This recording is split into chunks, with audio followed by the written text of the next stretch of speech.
They will lose their self-esteem, their native culture, and they will become what we want them, a truly dominated nation. ये Macaulay कह रहा है कि भारत में आया, एक भी जगह उसने किसी भिखारी को नहीं देखा, एक भी जगह किसी चोर को नहीं देखा, क्योंकि किसी को भीख मांगने की जरूरत नहीं थी, चोरी करने की जरूरत नहीं थी। बहुत धन संपन्न देश ये था, बहुत पैसे वाला ये देश था। 33% निर्यात करता था, 27% से ज्यादा आमदनी सारी दुनिया की हमारे पास थी, 40% से ज्यादा उत्पादन पूरी दुनिया में हम अकेले करते थे।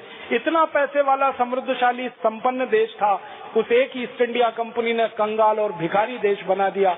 अब 5000 विदेशी ईस्ट इंडिया कंपनियां आज इस देश में है। देश का आने वाला समय कैसा होगा, इस अंदाजे को मन में रखकर आप तैयार होइए, संकल्प करिए और इस देश में फिर से एक बड़ा आंदोलन शुरू करिए, स्वदेशी का, स्वराज्य का, अपने देश की आजादी को बचाने का, अपनी स्वतंत्रता को बचाने का, अपने स्वराज्य और स्वतंत्रता को पूर्ण रूप से स्थापित कराने का। और उसी आंदोलन का नाम है भारत स्वाभिमान, उसी अभियान का नाम है भारत स्वाभिमान। तो आप सब भारत स्वाभिमान के सक्रिय सेनानी बने और हमारे सेनापति परम पूजनीय स्वामी जी के निर्देशन में अपनी पूरी जिंदगी की सार्थकता इसी काम में ढूंढें और खोजें कि हम भारत की दोबारा गुलामी आने नहीं देंगे और आधी अधूरी आजादी को पूरी आजादी में परिवर्तित करेंगे। भूतकाल में जो भारत सोने की चिड़िया था, सारी दुनिया का विश्व गुरु था, भविष्य में भी भारत सोने की चिड़िया और विश्व गुरु बनेगा। ऐसी हमारे मन में दृढ़ संकल्प की भावना हो। ईश्वर हमको इसके लिए ताकत दे, शक्ति दे, संकल्प दे। इस भावना के साथ आभार, धन्यवाद।